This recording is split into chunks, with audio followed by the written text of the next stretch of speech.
अच्छा, पिछली वीडियो में हमने ये देखा कि ये रिजल्ट कैसे होते हैं ना। अभी हमने ये देखना कि हम इस जब बटन को प्रेस करते हैं तो अभी देखिए क्या होता है। जब बटन को प्रेस किया तो क्या हुआ कि रैंडमली जितने हमारे सवाल थे ना, चाहे 16 थे या 100 थे, उनमें से रैंडमली मतलब रैंडमली निकलेंगे, 10 निकलेंगे और वो एक एक करके जो है इस तरह शो होना शुरू हो जाएंगे। हम इनमें से अभी इसको अटेम्प्ट करते जाएंगे। अभी हमने ये पढ़ना है कि जब बटन को प्रेस करते हैं तो ये फिर कैसे हमारे पास आता है ना, ये वाला। तो अभी हम जाते हैं उसकी तरफ, ये काफी अहम है ये वाला ना। तो हम जाते हैं इधर कोड की तरफ। तो कोड में देखेंगे बटन जो है ना, ये वाला, ये एक ही फॉर्म है, ये वाला फॉर्म जहाँ खत्म हो जा रहा है, उसमें सिर्फ एक बटन है और उस बटन का नाम है स्टार्ट क्विज एप्लीकेशन। तो यहाँ हमने ये लिखा है, अभी देखें यहाँ से स्टार्ट हो रही है ना, ये तो हमने हेडर डाल लिया, वो जो ऊपर नजर आ रहा है उसमें। अच्छा, फिर PHP स्टार्ट हुई और PHP यहाँ पे बंद हो रही है। फिर लिखा है रिक्वायर वंस लिखा है। क्विज फोल्डर के अंदर क्विज का मॉडल है, मतलब कि एक दफा बैक जाए, क्विज जो है ना फोल्डर ये वाला, इसके अंदर क्विज का मॉडल है ये वाला, इसको भी इस्तेमाल करेंगे। अभी तो नहीं इतना है, जब हम इसको डिस्कस करेंगे फिर देखेंगे। अच्छा, यहाँ पे लिखा है कि फिर चेक किया कि स्टार्ट क्विज बटन किसी ने प्रेस किया कि नहीं किया। तो ये जब प्रेस किया होगा फिर ये चलेगा। पहली दफा जब हम पहली दफा आते हैं तो उस वक्त नहीं किया था, इसलिए ये कोड नहीं चलता। अभी दूसरी दफा प्रेस करेंगे फिर क्या करेगा, ये सबसे पहले एक न्यू क्विज, एक मतलब क्विज क्लास है उसका एक ऑब्जेक्ट बनाएगा ये। अभी क्विज क्लास क्या है, अच्छा वो क्विज क्लास क्या है, वो है ये वाली, इस मॉडल के अंदर क्विज का जो मॉडल है ना, इसके अंदर ये क्विज क्लास है, इसका ऑब्जेक्ट बनाया। ठीक है, अभी फिर उसका क्या किया, ऑब्जेक्ट बनाने के बाद हमने यहाँ पे उसके बाद क्या किया कि हमने एक ना वेरिएबल बनाया MCQ IDs इस तरह ना, और इसको हमने जो क्विज क्लास का एक ऑब्जेक्ट बनाया था ना, क्विज ऑब्जेक्ट, उसको हमने कहा कि गेट MCQ IDs, मतलब कि एक फंक्शन कॉल किया क्विज क्लास का, एक फंक्शन था गेट MCQ IDs। तो ये वापसी पे हमें क्या देगा ये भी देखते हैं। ये जितने भी मेरे ख्याल में ये जितने भी वो क्विज थे ना, उनकी सबकी आईडी दे देगा। अगर 100 होंगे ना तो वो एक 100 की आईडी दे देगा, 100 सारी ना हमें आईडी दे देगा। इसका फिलहाल सिर्फ इतना काम है। अभी देखते हैं कि क्या ऐसा ही करता है। तो हम इसके देखते हैं क्विज का मॉडल जो है ना ये, इसमें गेट MCQ IDs। अच्छा, यहाँ से ना पहले तो ये कनेक्शन बनाया, ठीक है, एक कनेक्शन बन गया ना, वो क्लास है कनेक्शन बनी, और फिर हमने उसको गेट कनेक्शन उसका मेथड कॉल किया। तो यहाँ ये हमारे पास जो है ना कनेक्शन आ गया, जिसमें सारा कुछ बताया था, वो पहले भी हम पढ़ चुके हैं 2-3 दफा, इसमें किस डेटाबेस के पास जाना है। फिर उसके बाद जो है ना सेलेक्ट, ये लिखा है कि सेलेक्ट MCQ IDs, मतलब सॉरी MCQ ID, ये देखना है, यहाँ से समझाएगी इसकी। यहाँ से हम इसको ये कह रहे हैं कि MCQs, हम इसको ये कह रहे हैं कि ये वाला कॉलम जो है ये सिलेक्ट करो, select MCQ ID from MCQs table में। हम उसको ये वाली आईडी जो है ना सारे क्वेश्चन ये हम उससे मांग रहे हैं। तो अभी हम जाते हैं दोबारा कोड की तरफ। यहाँ पे ना, यहाँ पे ये लिखा है, जब सारी आईडी आ जाएंगी ना, ये लिखा है कि असल में ये वाली जो है ना, ये जब वापसी पे आते हैं ना, तो हमने देखा था कि एक टेबल जो होता है ना, वो एक तो टेबल इस तरह होता है ना, अरे इस तरह होता है, लेकिन वो इस तरफ भी अरे होता है, मतलब कि इस हर इंडेक्स के ऊपर भी एक अरे पड़ी होती है, क्योंकि 4-5 वैल्यू पड़ी होती है ना। सिंपल जो अरे होती है ना, वो सिर्फ ये होती है कि इसके 0 पे क्या पड़ा है, एक अरे होती है उसके 0 इंडेक्स पे ये पड़ा है, 2 इंडेक्स पे ये पड़ा है, 3 इंडेक्स पे ये वैल्यू पड़ी है, चौथे इंडेक्स पे फर्स्ट हम कहते हैं फर्स्ट इंडेक्स पे 1 पड़ा है, दूसरे इंडेक्स पे अरे है जिसको, हाँ लीनियर। लेकिन जो टेबल होता है ना वो अरे ऑफ अरे होता है, वो मैट्रिक्स होता है। हाँ, वो मैट्रिक्स होता है ना। तो जो हम इस तरह लेते हैं ना, हाँ जी, जो इस तरह हम लेते हैं ना, अभी देखें कि जब हमें इधर से ये सिलेक्ट लिया MCQ IDs, अभी हमने डेटाबेस कनेक्शन को कहा कि क्यूरी चला दो, सिलेक्ट क्यूरी, ये वाली, तो ये क्या करेगा, ये हमें मैट्रिक्स देगा, ये वाला हमारे पास आएगा मैट्रिक्स। अभी हम क्या कर रहे हैं, उस मैट्रिक्स की एक रो ले रहे हैं एज MCQ ID अरे, हम उसकी एक अरे ले रहे हैं, और वो क्या कर रहे हैं कि ये लिखा है MCQ IDs, ये भी एक अरे है, और इसके अंदर जो है ना वो एक एक करके रो जो डाल रहे हैं, मतलब कि ये समझे कि एक अरे है MCQ IDs अरे, ये एक अरे है इस हिसाब से, मतलब कि उसको वर्टिकल हिसाब से करें। और हम एक एक रो निकाल रहे हैं। अभी यूं समझो कि टेबल है पूरा, ये भी मतलब कि ये जो है ना ये मैट्रिक्स है, इसके नतीजे में हमारे पास मैट्रिक्स आएगा जिसकी मतलब कि रोज ऊपर से नीचे की तरफ होंगी और उनका कॉलम वैसे एक ही होगा। हालांकि वो मैट्रिक्स है, मैट्रिक्स ही है, चाहे 2 कॉलम होते, 3 कॉलम होते, चाहे 1 कॉलम होते, वो तो उसको पूरी रो ही देगा ना। अभी हमने उस रो में से सिर्फ वैल्यू निकालनी है। हमने ये जो एमसीक्यू आईडीज है ना, ये असल में एक अरे है। अभी अब यहाँ तक जो है ना, यहाँ तक ये समझे कि उसने जो है ना टेबल का एक कॉलम जो है ना हमें दे दिया पूरे का पूरा। अभी टेबल के चाहे 2 कॉलम हो, 3 कॉलम होता तो मैट्रिक्स ही है ना, मतलब कि उसकी रो भी होती है, कॉलम भी होता है। तो यहाँ तक जो हमें मिलेगा ना, ये सिर्फ उसका पहला कॉलम मिलेगा आईडीज वाला। इसके अभी इससे मुराद ये लेनी है कि इसके अंदर ना पहला कॉलम है, लेकिन अभी हमने सिर्फ एक अरे बनानी है, इनसे कॉलम नहीं, हमने सिर्फ अरे बनानी है। तो उसमें ये क्या होगा, एमसीक्यू आईडीज हमने एक अरे बनाई। अभी हम क्या करें कि ये जो कॉलम था ना पहला, ये कॉलम, ये जो मांगे कॉलम की एज, इसकी फिर हम एक एक एंट्री ले रहे हैं। उस कॉलम की एक एंट्री लेके हम उस एंट्री में से सिर्फ एमसीक्यू आईडी निकाल के तो इसको दे रहे हैं बस। अभी ये सिर्फ एक अरे है जिसके अंदर वैल्यू है, ना कि रो नहीं है इसके अंदर। मतलब कि मजीद अरे के अंदर, हर अरे के अंदर मजीद अरे नहीं है, बल्कि अरे के अंदर एक वैल्यू है, दूसरा एबीसी कह लें या 1 to 1 कह लें, 0 इंडेक्स पे 1 पड़ा होगा, 2 इंडेक्स पे हो सकता है 5 पड़ा हुआ आईडी। तो ये हमारे पास जो है ना अभी एक अरे आएगी जिसके अंदर जो है ना सारी की सारी एमसीक्यूज की आईडी हो। ये भी मैट्रिक्स नहीं है। ये यहाँ पे समझाई कि हम जब किसी टेबल में से निकालते हैं ना चीजें, तो वो हमें टेबल की शक्ल में वापस आती है। अभी ये भी एक किस्म का टेबल है लेकिन उसका कॉलम एक है। दूसरा एक टेबल होता है ना, उसके हर रो मतलब कि हर एंट्री जो ना एक वो बजाते खुद एक अरे होती है, मतलब कि अरे ऑफ अरे हम कह सकते हैं। जैसे पहले का एड्रेस अगर हम 0 कहते हैं, दूसरे का 01 होगा, फिर 02 फिर 03, पहले का मतलब चेंज नहीं होगा, दूसरा चेंज होता रहेगा। तो वो टेबल की शक्ल में होता है।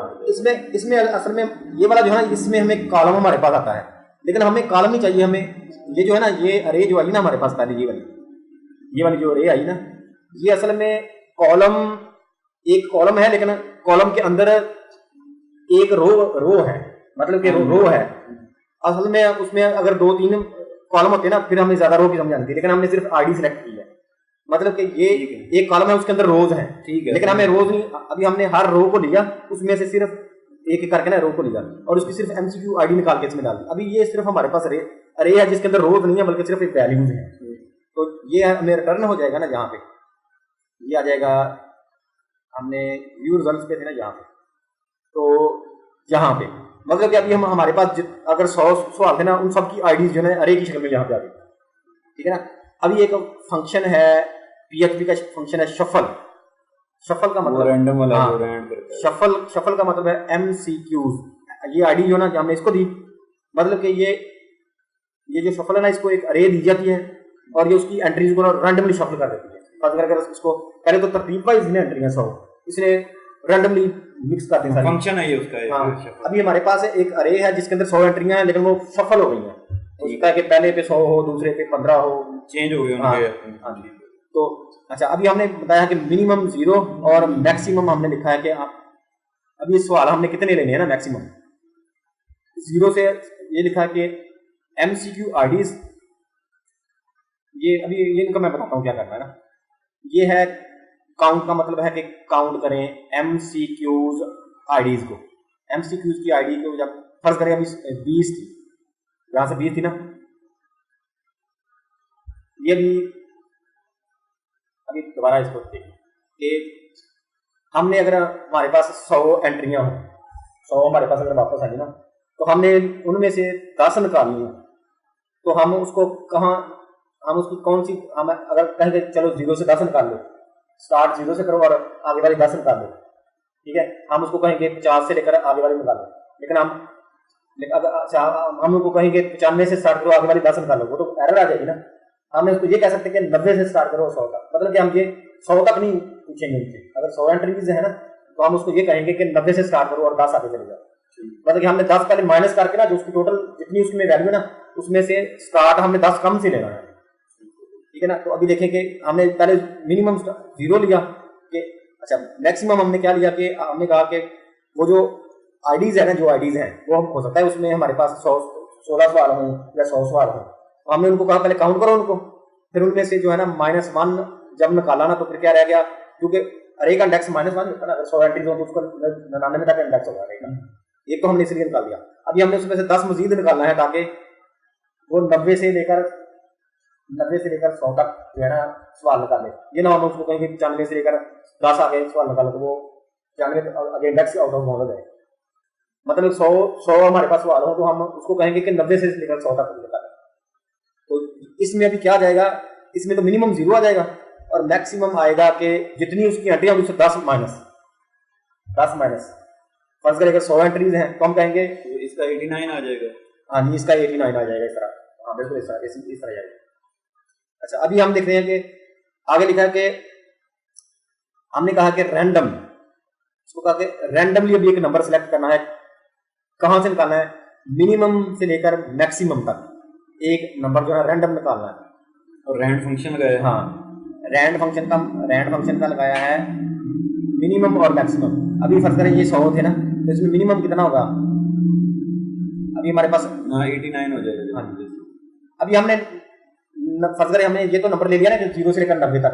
अभी हमने 0 से लेकर 90 तक ना एक रैंडमली निकालना है। अगर फर्ज करें 15 आ गया तो हम कहेंगे 15 से लेकर 25 सवाल निकाल दो। अगर 90 आ गया तो हम कहेंगे 90 से लेकर 100 तक सवाल निकाल दो। अगर 0 आ गया हम कहेंगे 0 से लेकर 10 तक सवाल जो है हमें दे दो। तो अभी ये देखें हमने मिनिमम और मैक्सिमम, फर्ज करें मिनिमम 0 ही था वो तो हमने यहाँ पे लिखा ना, और मैक्सिमम जो होगा वो जितने उस अरे में सवाल होंगे उसमें से 10 कम होगा। फर्ज करें 100 तक 90 आ गया, उसने मिनिमम 0 से लेकर 90 से में से ना एक रैंडम इंडेक्स निकालना है, रैंडम इंडेक्स। फिर हमने आगे क्या किया कि हमने कहा कि जो MCQ आईडीज थी ना जो 100 थी, हमने उसको कहा कि इनको ना स्लाइस कर दो। स्लाइस मतलब कि इनको काट दो। कहाँ तक काट दो कि रैंडम इंडेक्स लो और उसमें से 10 आगे तक जाओ। मतलब कि अगर फर्ज करें पहले हमने 0 से लेकर 90 तक एक रैंडम इंडेक्स निकाला, फर्ज करें 45 आ गया, हमने कहा 45 से लेकर 50 तक जो है ना इसको स्लाइस काट दो इस आईडीज को, तो वो ज़ाहिर है कि इधर आ जाएंगी आईडीज। मतलब कि अब यहाँ पे इस जगह पे अगर हम वैल्यू 15 कर देंगे तो इसका मतलब 15 MCQ पे 15 आएंगे। लेकिन यहाँ भी फिर हमें लॉजिक चेंज करनी पड़ेगी, -14 करना पड़ेगा। हाँ, -14 या 15 करना पड़ेगा ताकि ये ना हो कि वो फिर 85 से कम आए ना इस तरह। हाँ बिल्कुल ऐसे, ठीक है। तो ये लिखा है MCQ आईडीज। अच्छा जी, ये तो पहले उसने स्लाइस कर दिया इसको यहाँ पर। फिर हमने इसको किया है कि जो MCQ आईडीज थी ना, MCQ आईडीज ना उनको कॉमा के एक्सप्लोर होता है तोड़ना, एक्सप्लोर होता है किसी चीज को तोड़ना और इंक्लूड होता है उसको जोड़ना।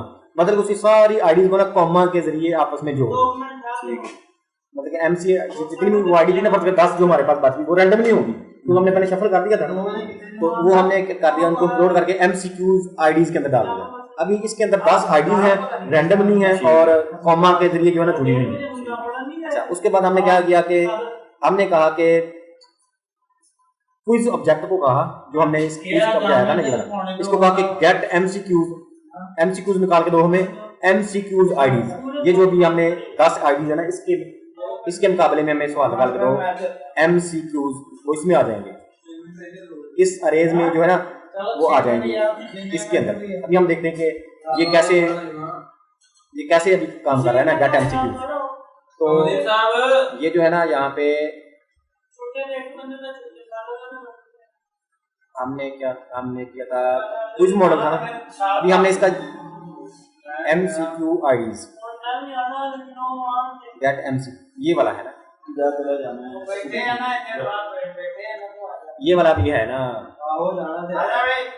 ये अभी गेट MCQs आ गया ना। हमने इसको आईडीज दी हैं। अभी आईडीज इस तरह होगी, फर्ज करें 15, 14, 17, 90,